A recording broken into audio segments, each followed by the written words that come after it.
சற்று முன் கிடைத்திருக்கிற செய்தி, தமிழக அரசு அமைத்த ஒரு நபர் ஆணையம் கரூரில் விசாரணை துவக்கியிருக்கிறது. கரூரில் நிகழ்ந்த கூட்ட நெரிசல் விபத்து குறித்து ஓய்வு பெற்ற நீதியரசர் அருணா ஜெகதீசன் தலைமையில் தமிழ்நாடு அரசு ஒரு நபர் கமிஷன் அமைத்திருந்தது. அருணா ஜெகதீசன் இன்று காலை சென்னையிலிருந்து தனி விமானம் மூலம் புறப்பட்டு திருச்சி சென்றடைந்தார்.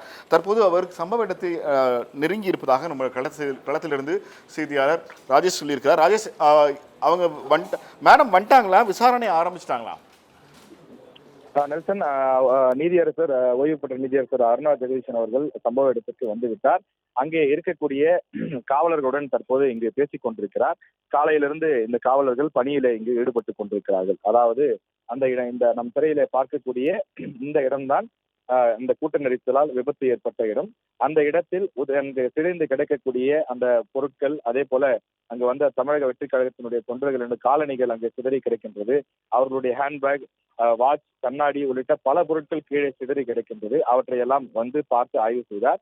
காவலர்களிடம் தற்போது கேட்டுக் கொண்டிருக்கிறார். எந்த இடத்தில் விஜய் நின்று பேசினார், எவ்வளவு தூரத்திற்கு கூட்டம் நின்றார்கள், இந்த கூட்ட நெரிசல் எதனால் ஏற்பட்டது, யார் யார் எங்கெங்கு இருந்தீர்கள் உள்ளிட்ட பல கேள்விகளை தற்போது காவல்துறை அதிகாரியிடம் கேட்டு வருகின்றார். அங்க இருக்கக்கூடிய ஒரு ஏசி ரேஞ்ச் பெண் காவல் அதிகாரி அவர் தற்போது அருணா ஜெகதீசன் அவர்களுடைய அந்த கேள்விகளுக்கு அவர் பதிலளித்துக் கொண்டிருக்கின்றார்.